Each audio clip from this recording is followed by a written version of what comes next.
क्या आपको लग रहा है कि उस पायलट को अमेरिका ढूंढ पाएगा या उससे पहले ही वो ईरान के हत्थे चढ़ जाएगा? देखिए, सबसे पहले तो ये देखिए कि किस प्रकार के टेरेन में ये हुआ है। ये ईरान की नॉर्थ वेस्टर्न टेरेन में हुआ है, जहाँ माउंटेनस टेरेन, जिस तरह से आपकी फ़ोटो भी दिखा रही हैं। तो इस टाइप की टेरेन में ढूंढना अमेरिका के लिए बहुत कठिन है। अगर वो अपने किसी ग्राउंड ट्रूप्स को उसको खोजने के लिए निकालेंगी तो उनके लिए और परेशानी खड़ी हो सकती है।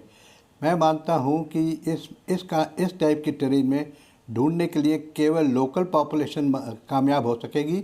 बाहर के लोग इतनी आसानी से, जिनकी इसकी जानकारी नहीं है ज़मीन की, वो कामयाब नहीं हो पाएंगे। दूसरा, अगर कामयाब होने की कोशिश भी की अमेरिकन ट्रूप्स को कोई वहाँ लैंड करने के लिए, तो उनके लिए ख़तरा बहुत ज़बरदस्त हो जाएगा। क्योंकि आप देख रहे हैं जिस प्रकार से सिविलियंस भी बंदूक लेके घूम रहे हैं और डंडे लेके घूम रहे हैं, तो वो भी कुछ ना कुछ उन पर हानि पहुँचा सकते हैं। जहाँ अमेरिकन ट्रूप्स को लगाया जाए, गिराया जाएगा, उसकी खबर भी तुरंत रेगुलर फोर्सेस को मिल जाएगी लोकल सिविलियंस की वजह से, और वो बड़ा कठिन कार्य हो जाएगा ग्राउंड ट्रूप्स के लिए। वो एक तरीके से खुद फंस जाएंगे।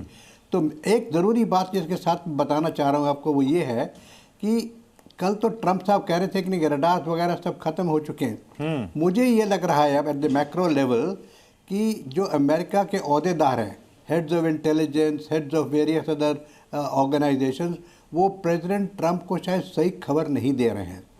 और मेरे ख्याल से सही खबर इस मारे नहीं दे रहे हैं कि उनसे डरते हैं, और डरते इस मारे कि वो वही खबर देना चाहते हैं जो ट्रंप साहब सुनना चाहते हैं। अगर कोई गलत खबर सुना दी तो ट्रंप साहब उनसे नाराज़ हो जाएंगे। जिस प्रकार से उन्होंने एक अभी आर्मी चीफ को बर्खास्त कर दिया, डिसमिस कर दिया, तो लोग डर रहे हैं कि अगर हमने इनके प्रेसिडेंट के जो उनको खबर अच्छी लगती है वो नहीं दी, तो हमको ये बाहर निकाल देंगे। इस वजह से इस प्रकार की खबरें, मतलब आप कह रहे हैं कि प्रेशर है और इस प्रेशर की वजह से, नहीं समझ रहे, इस प्रेशर की वजह से झूठी जानकारी भी वहां तक पहुंचाई जा रही है। की वजह से जी, मैं के.के. सिन्हा सर आपसे समझना चाहूंगा। पहली बात यह कि ये पायलट जिंदा भी है या नहीं है, किसी की जानकारी नहीं, लेकिन हाँ मिसिंग है, ये सबको पता है। लेकिन इस खबर ने एक बात तो साबित कर दी ना सर, कि आसमान में अमेरिकी बादशाहत वो मिट्टी में मिल गई।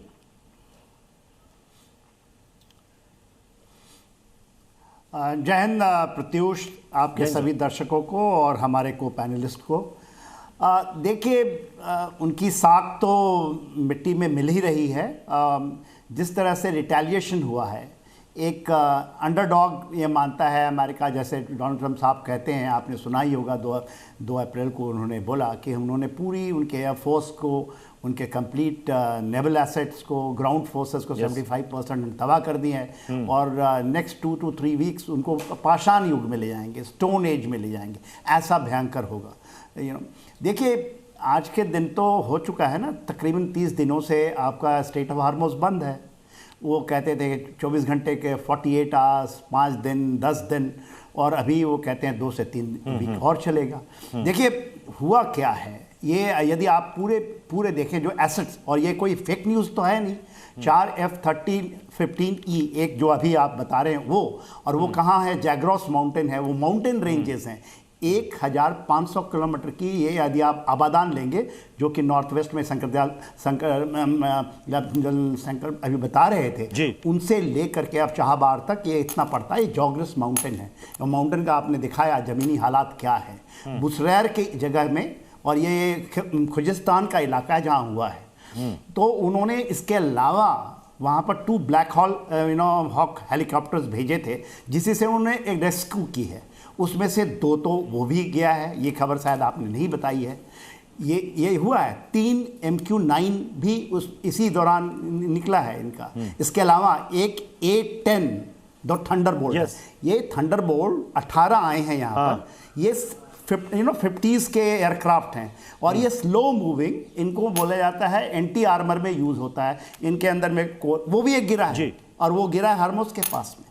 तो यदि मैं पूरे नहीं बताता हूं उनके एयर एसेट्स, तो एक सुपर पावर जो कहता है कि इट हैज़ गॉट और मैं ये मानता हूं कि जो उन्होंने कहा है कि उनका एक प्रोबिंग अटैक हम कहते हैं, रेकिन फोर्स, लेकिन इसे और ये जो इलाका बताते हैं क्योंकि यहीं पर के.के. सिन्हा सर, मैं आपके पास फिर दोबारा लौट कर आऊंगा, और हमारे साथ मेहमान हैं। मैं